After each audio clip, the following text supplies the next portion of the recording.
به نام خداوند بخشنده و مهربان و بعد السلام علیکم دوستان عزیز گرامی. بینندگان ارجمند، از شیوه مکر و نیرنگ دشمنان اسلام و از دسیسه های آنها و فریبیدن آنها مسلمانان را این است که مسلمانان را از یکی عبادت های مهمی دینشان که جهاد نام دارد دور می سازند، به هر شیوه، به هر اسلوبی، به هر نیرنگی. آنها می خواهند مسلمانان را از این عبادتی بزرگ دینی، از این فریضه قرآنی به هر شیوه، به هر شکل دور سازند تا مسلمان فرضیت این عبادت را نداند، از فضیلت این عبادت بیخبر باشد و آنها با آسانی بالای مسلمانان حاکم شوند، سلطه پیدا کنند، قوت پیدا کنند و مال و اموال و ثروت و وطن آنان را غصب و تاراج کنند. آنها خوب درک کردند که سر عزت مسلمانان، سر قوت مسلمانان در احیا بودن این عبادت است. بنابراین این عبادت را و کسانی که این عبادت را انجام میدهند سیاه میکنند. چهره این عبادت مقدس قرآنی را سیاه میسازند که گویا این عمل ریختن خون بیگانه هاست، خراب کردن کشور و شهر و دیه هاست و غیره. چون این مکر و خداع و دسیسه ها براه میمانند و مال های هنگفته برای این برنامه ها صرف میکنند تا مسلمان ها را قانع سازند که این کلمه پرخطر است و این عبادت زیان آور است و مردمان را به این قناعت میرسانند که هر کس این کلمه را به زبان آورد دانید که آن شخصی خطرناک است، در حالی که خود آنها فرزندان خود را هنوز از آوان نورسی در مکتب‌های ابتدایی از جنگ و نبرد و از استفاده درست اسلحه یاد می‌دهند. نه فقط برای کودکان و نورسان خود طرز درست استفاده اسلحه یاد می‌دهند، بلکه با آنها این عقیده را در ذهن آنان جا می‌کنند که هر کسی که مسلمان است دشمن اشدی شماست، در حالی که دوستان گرامی اسلام دین رحمت است. تاریخ اسلام خود ثابت کرده، گواه است که اسلام بجز به کسی که دشمنی ندارد و هجوم نمی کند و قصد حمله ندارد زیانی نمی رساند.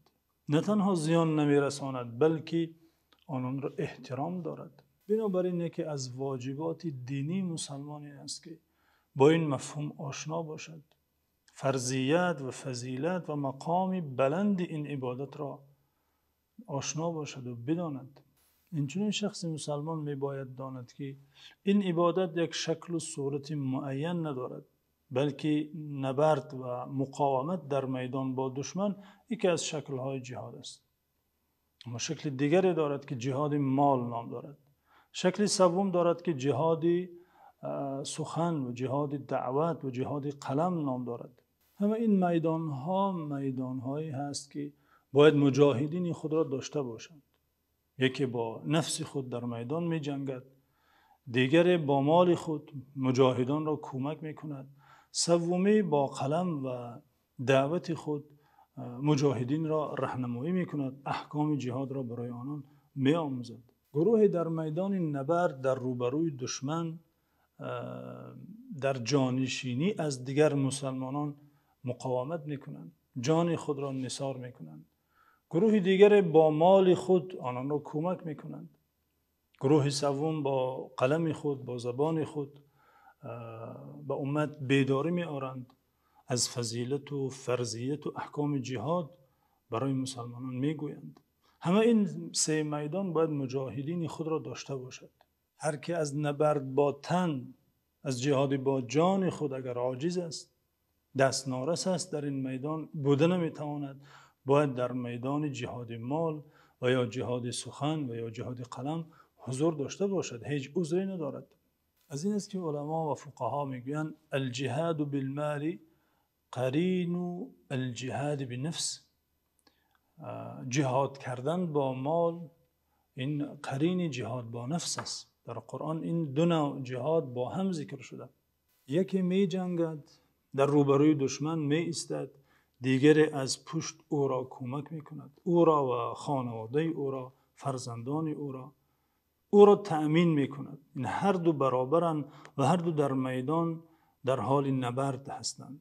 در حدیثی که آن را امام بخاری و امام مسلم روایت کرده، پیامبر صلی الله علیه و سلم این معنا را به یک شیوه خیلی روشن برای ما امت بیان کرده گفتند.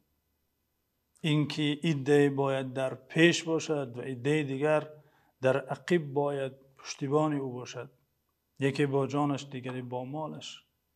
رسول خدا صلی الله علیه و سلم فرمودند: من جهز غازیا فقد غزا و من خلف غازیا فی اهله فقد غزا. هر آن کسی که افسری را با لوازمات جنگی مجهز می کند، او نیز جهاد کرده، او نیز جنگیده. با آن افسر گویا در پهلوی آن افسر شرکت کرده ایستاده است، گویا با دشمن می جنگد. و هر که غازی را، جنگاوری را، مجاهدی را در خاندانش جایگزین شود، تأمین کند آنان را، نگاه و بین کند، فقط غزا، به حقیقت برابر با این است که با آن مجاهد در آن میدان جنگیده است. این معنا در حدیث دیگری نیز تکرار شده. حدیثی که آن را امام ابو داود و امام نسائی و امام احمد حنبل روایت کردند، پیامبر صلی الله علیه و سلم فرمودند: جاهدوا المشرکین باموالکم و انفسکم و السنتکم.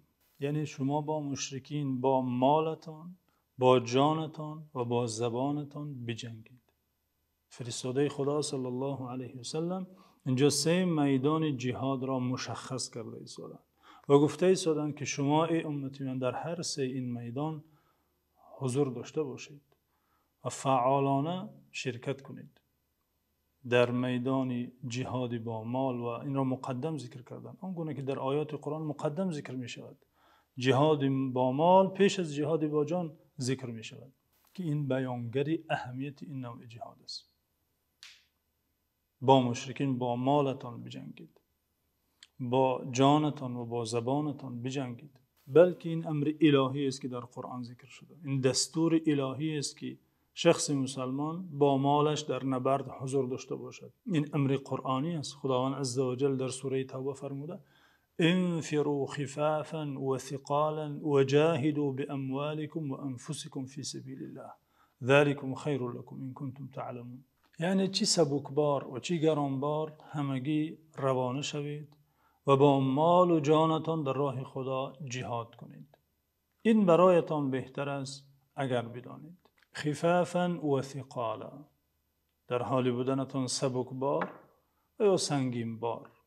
مفسرین در شرح این دو کلمه قرآنی گفتن فی العسر والیسر، فی المنشة والمکره، فی الحر والبرد، ای فی جمیع الاحوال.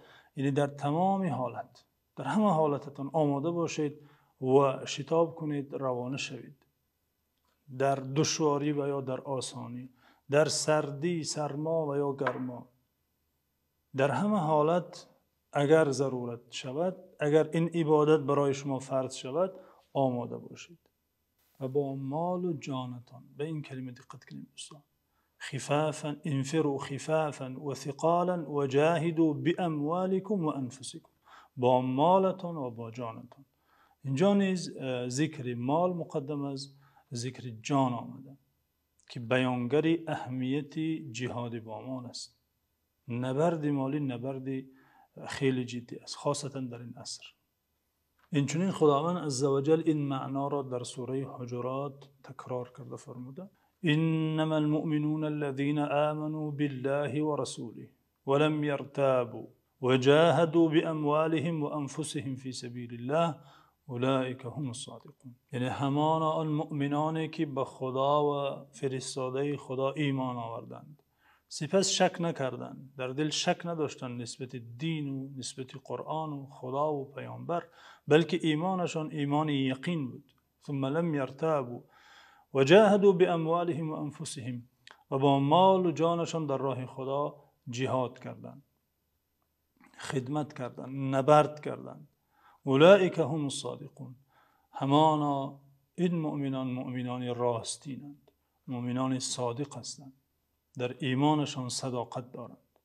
هر چی که داشتن از چیزهای عزیز، که مال برای انسان عزیز است، جان نیز عزیز است، برای خداوندی که برایشان عزیزتر بود، این چیزها را بخشیدن، نثار کردند.